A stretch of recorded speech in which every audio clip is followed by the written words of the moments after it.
Hello, my name is Liz Walsh. Today I'm going to be presenting my Wicked Problem project, all about preventing big behaviors in schools. I think it's important to begin with explaining what is a wicked problem and how and why I chose my wicked problem. To begin, a wicked problem is something that is unique. There's no right or wrong solution, and it is ever changing. The situations continue to change over time. In school, I think this is really obvious as society changes, values change, families, students. Every year, teachers are presented with a new group of students, with a whole new families. So the community changes. My wicked problem focuses on big behaviors, which I define as behaviors that are disruptive and prohibit meaningful, impactful learning.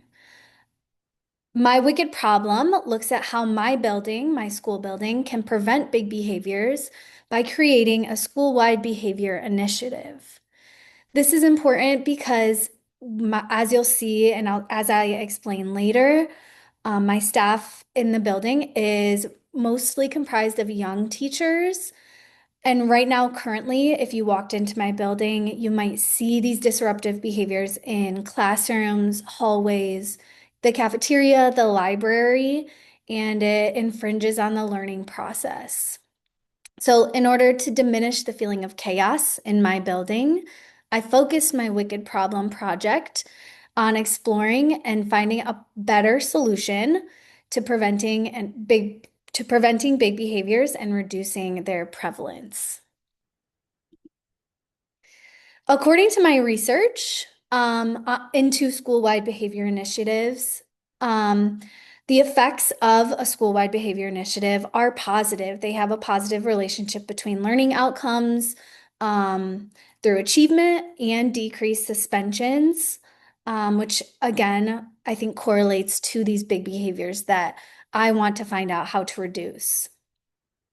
A rural school in Texas actually spent time teaching their teachers about school-wide behavior initiatives and increasing their behavior and classroom management strategies, which led to a decrease in the number of behavioral disruptions, both within the classroom and non-classroom settings like the cafeteria, the playground, and the hallways. Also, in my research, Horner and Sugai said that if schools are to be safe, effective environments, behavior support must become a priority, not something that is a reactive to big behaviors. I was able to send out a survey to the staff in my building. I focused on the teachers as I think that's the best starting point. And first, I feel like it's important to share the demographics of the staff that make up my school building. Out of the 11 responses that I received from about 30 teachers, almost half of them, 45.5%, have been teaching for 5 or less years. And only about a quarter of our staff has quite a bit of experience with 11 years or more. I wanted to include this because I believe it shows that with a young staff and really no school-wide behavior initiative, big behaviors can ramp up, which is what we're seeing at my building. So I thought including the demographics of the teachers is important. I also was able to include in my survey some of the things that my teachers would find valuable. 100% of teachers said that it would be valuable to receive professional training about challenging student behavior and also best practices to address it and remedy it. And then 100% of teachers also said that it would be valuable to receive professional training about my school's personal behavior expectations. So as you can see, there's a lack of confidence in teachers' ability to handle these big behaviors and disruptive behaviors, which will get into my potential better solution. Another piece of data that I thought would be important to include is the fidelity measures that teachers might want to engage in throughout the next school year as we work to implement a school-wide behavior initiative. I provided the options, accountability check-ins with the principal or administration, accountability check-ins with our school coach or instructional coach, self-reflection, using staff meetings as a time to reflect as a group. I am actually in the process of setting up behavior and academic leadership committees.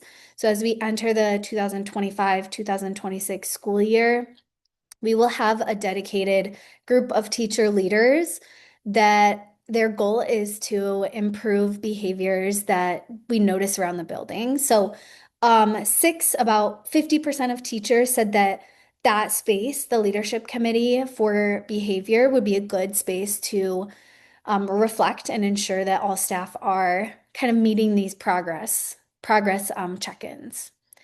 Moving on, the last piece of data that I felt was important to include was what these teachers see as the biggest areas of growth in regard to behavior in our building. As you can see from their responses, I included quite a few of the responses that share that respect to others, teachers, classrooms, and then our school as a building are a top priority for them. 9 out of 11 teachers mentioned respect as one of their perceived priorities. This gives me and our behavior leadership committee and a few other avenues a great place to start in regard to a school-wide behavior initiative. As I mentioned, a wicked problem doesn't have a right solution or a wrong solution.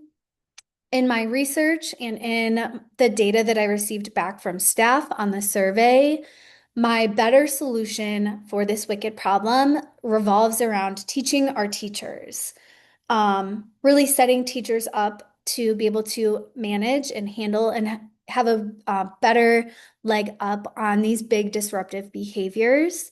And this starts with training them. As the data shows, teachers in my building are open to using professional development time to focus on behaviors, how to manage them, and then also bringing in a school-wide behavior initiative.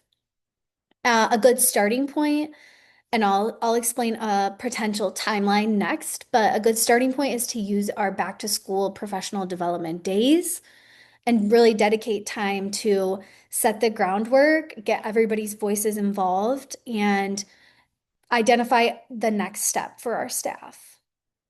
Within this realm of preparing teachers and setting them up for success for a school-wide behavior initiative is alignment.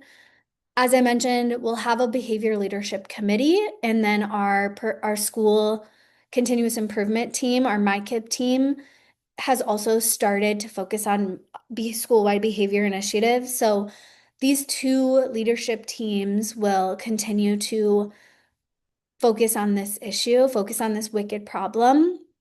And our behavior leadership team offers the unique opportunity for all staff voices to be heard. So all staff are going to have the opportunity to join that leadership committee, which I think will help teachers motivate themselves and continue this momentum that will be built. Lastly, within this umbrella of training our teachers is to create fidelity to our school-wide behavior initiative.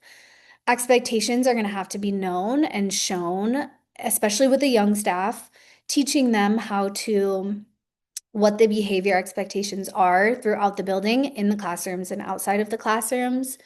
And then also within this realm of fidelity, we can create a technology to record school-wide progress, teachers' reflections on professional development, and then how the actual implementation of a school-wide behavior initiative is progressing.